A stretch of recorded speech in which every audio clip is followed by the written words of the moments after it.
A lot of people have different kinds of work styles. Some people are more productive in the morning. Some people are productive in the evening. Some people are last minute people. And until the deadline is like right there, they don't feel motivated to do anything. Other people are planners. They do stuff way in advance. Should you try to change your work style, or should you just embrace your work style? Hi, it's Kim. Hi, it's Kristine. We are here to help you navigate change. And today we're going to be talking about work styles. But before we start, make sure you like, share, and subscribe so you're the first one to know when new videos become available. So I've got a series of questions that we're going to be talking about today regarding this topic. So let's get into question number 1. Is there a proper work style? I wouldn't say there's a proper work style. I think there's a proper work style for the work you're doing. So there's nothing wrong about the way you do your work, but I do believe that in certain industry, you kind of have to adapt the way you work to fit the operational need of the organization. The next thing I want to talk about is it possible to change your work style? I think in your body, you're programmed in a different way than other people. So I'm a very early bird person. Like that's my personal clock. I think you can totally adjust your personal clock to fit what you're doing.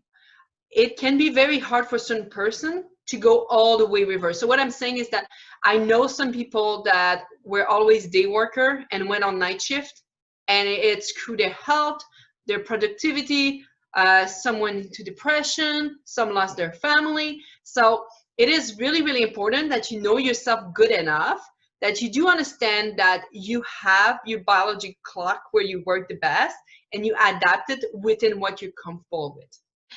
Now, let's talk about the idea of the last minute people versus the people that get stuff done in advance. Do you think that's possible to change? And do you think you should embrace it, or should you try to change that? I think you should embrace it as long as it doesn't affect other people. So what I mean is that if you have a big project, but you have to work with 3 other departments, don't wait last minute to ask for help from them or ask what you need from them in order to get your project done. If you want to do your part at the end, so be it. You know yourself, you know how you perform. Just keep people in the loop if you really need their support. I like that. I like that idea of being aware of other people and their work styles. One of the things I don't think we do enough in the work world is talk about work styles. Because, if somebody is a last minute person, or if somebody likes to do things in advance, you can plan how the project is going to go and what pieces each person needs better. Like, for instance, for me, I'm somebody that's a combination. I like to do 90% of the work in advance. So I'll plan and I'll be meticulous. That last 10% of a project, I usually like to do very close to the deadline. I don't know what it is about that rush, but I need some kind of pressure or some kind of incentive. It's kind of like, when you're way back when we were, cavemen or something like that, we need to be chased or we need to feel like hunted. And then that would kind of get us to move, because if you don't feel like you're being hunted and you feel safe, you don't feel the need to change or do something. So I noticed in the workplace, we see a lot more micromanaging managers. Mm-hmm. Do you feel that the reason why people become more micromanagers, it's because they do not understand the employees' work style? I think people who are micromanagers might have extremely high expectations of themselves or of what they want the work to look like and how they want it done, because they think that the way that they want to do it is the best. So I think that when it comes to work style, if it's all about trust, right? Like if you micromanage somebody, it's like you're not almost trusting them to get the job done or to get done as well. So I think especially for those last minute people, if you're working with somebody and they go, look, like I'll work on this, I'll look at it, but my best work happens later on. So if you're getting worried, don't worry, I will do it. The problem though is if somebody drops the ball, because that's not a work style, that's just laziness, right? Like, so Or things happen in yeah. life, but So, yeah. I mean, it's great to have a plan with your boss and to be on the same page and to also communicate what kind of management style you like from your boss. So for instance, whenever I start an organization, I'm very upfront and I go, look, I'm somebody who works hard, I get the work done. Give me the work, be there to support me. Let me schedule my day and kind of figure out how I'm going to go about doing it. I'll fill you in along the way. You can tell me if you like something or if you don't, but I like having that ability to schedule my day because I have productive hours and I have productive things. So one of the things I always do, I know that I kind of go into a slump later on in the afternoon. So that's when I'll pack all my meetings and all my email stuff and all the tedious things I'll put in but in the morning is usually when I try to do those big tasks, like work on the big projects, do the writing, anything that kind of requires a lot of mental energy and creativity and a lot of focus. I'll try to pack that in early. I'll even, like, if I know I've got a morning meeting, I'll come in early so that I can make sure I have those hours and I have those things done. But you see that's one thing. So I think one of the point of what you were just talking, it's don't be afraid to communicate with your manager, your work style, and the way you respond to certain management skill or management tactic. So it's all about having an open communication. Now with the quarantine situation and everybody working from home, people are able to get into routines to maximize their productive hours.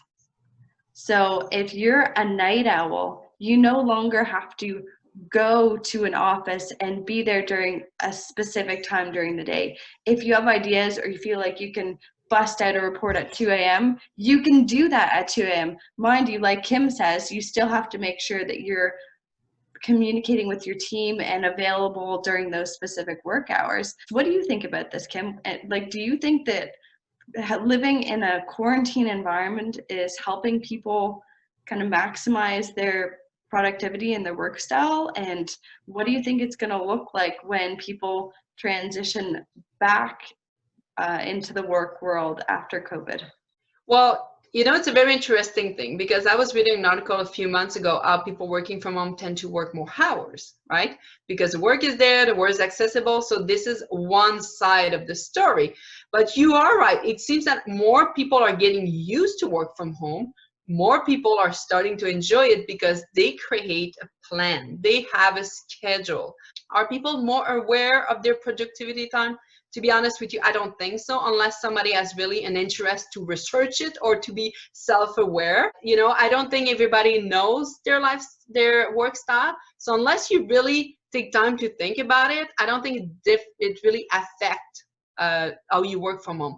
But moving forward, employer are now realizing, right, that some of their employee can do just as good as a job from home. So what will be interesting, it will be, are people going to be invited to go back to work, or if teleworking, working from home will now be a more accepted option. So in the past, we had those employers that were really good saying to their employee, if you want to stay at home 1 or 2 days, work from home, great, right, for different reasons. But we had a lot of employers that were really, really not okay with it because they thought, I don't know what that person will be doing when they're at home, which is a lack of confidence in your employees. But I feel that now a lot of people have proven they can do it and they're actually successful at it. So it will be very interesting moving forward to see the curve of the workforce. Yeah, when you were talking about micromanaging employees and what managers should do, I think now people don't feel as micromanaged because they're further away from their boss. So I think it really just gives people kind of a bit of room to breathe and a bit of freedom to accomplish tasks and maybe look at tasks a bit differently than they used to do it. So I think that's our challenge for you is try to figure out, like, during this time, when are your productive hours, and are you somebody who naturally is a last minute person when it comes to accomplishing tasks? Or do you like to take your time? And are you setting up your schedules and your plans to account for that? Do that test for a week. When is my creativity at the highest peak? Write it down.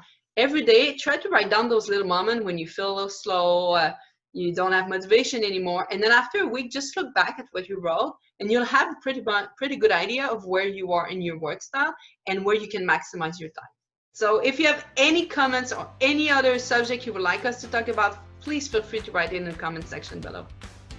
And as always, if you enjoy our videos, please subscribe to our channel and click the like button below. We'll see you soon. Bye. Bye.